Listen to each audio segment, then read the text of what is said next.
develop or look at. But one I would say that I think is good, just simply to mention, is that the power of a good example.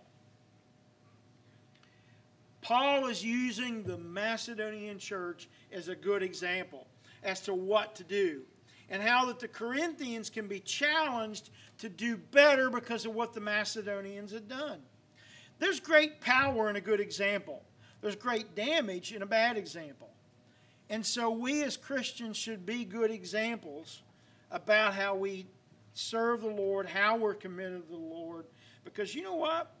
One good example of the Macedonians brings about other good examples.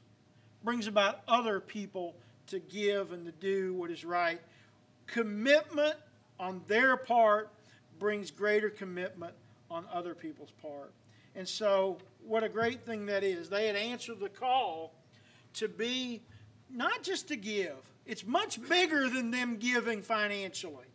And that's what I see as a shame that we don't often emphasize. And what I'm trying to emphasize today is that it's bigger than putting money in a tray. The Macedonians did that. But more important than putting money in a tray, they gave themselves to the Lord and their lives first and foremost. And then everything else followed after that. Next, Paul complimented the Corinthians about how they had excelled. If you want to bring about commitment in other people's lives, try to do it in a positive way. If you want to try to bring positive commitment in your children's lives, if you want to bring positive change in their life, you know one of the best ways to do that is to emphasize the things they're already doing well. Sometimes we focus on criticizing the things they're not doing well. You know, when you look at 1 Corinthians and 2 Corinthians, let's face it, the Corinthians were doing a lot of things wrong. A lot of things that Paul had to address. But Paul is very complimentary about them. Look at what he says. In verse 7, he's complimenting. He said, "But as you abound in everything, in faith, in speech, in knowledge, in all diligence, and in your love for us, see that you abound in this grace also." Paul is trying to catch some flies with honey, okay? That's what he's doing.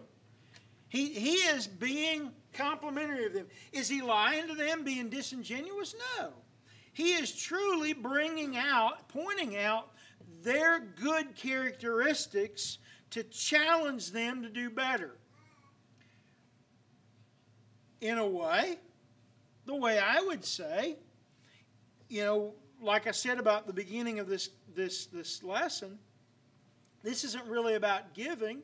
For one thing, it's one of our strong points here at Barrackville. And I want to compliment you in that way, and partly doing what Paul did here. It's one of our strong attributes.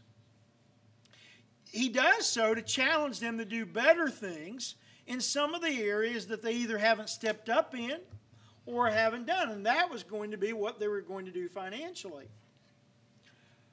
But let me challenge Barrackville, challenge us as a congregation to step up in some things that maybe we haven't been as strong in. One of those ways is, you know, when we think about what we're doing throughout the week. You know, we had last Sunday morning 119. We had 119 that night. But you know what? You know why we had 119 Sunday night? Because we had people from Oakwood Road and Mannington and Oakhurst and Washington Street and people from all over. Do we normally have 119 on Sunday night? No, not so much. We have 120 tonight. How much do you want to wager we don't have 120 this evening? We have 120 this morning. How much?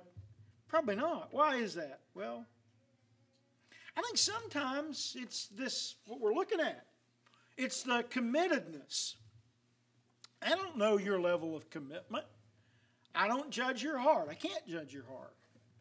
But if you're never here on Sunday nights or Wednesday nights, it's kind of hard to think that you're not choosing to be away from here. And so it's important that we notice that. Our level of commitment, whether it be attendance, whether it be our contribution, whether it be what we do in our families, whatever it is, we should give ourselves first to the Lord. The same as, in putting this back in our families, what level of commitment is important for our families? How much of the time are we committed to our spouses? How much of the time are we committed to our children? And really, we need to be committed all the time. And we need to show that to them. And we need to show that commitment to our Lord. And it all becomes by getting our priorities right. And our number one priority back into this text is they gave themselves first to the Lord. And so what it amounts to is we stand before God on Judgment Day and God says, you know what?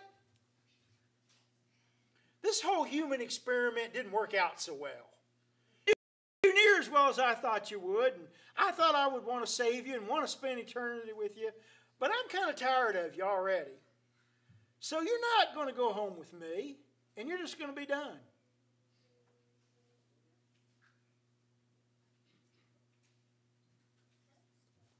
We get tired of things, don't we? We get ready to move on, get ready to close chapter.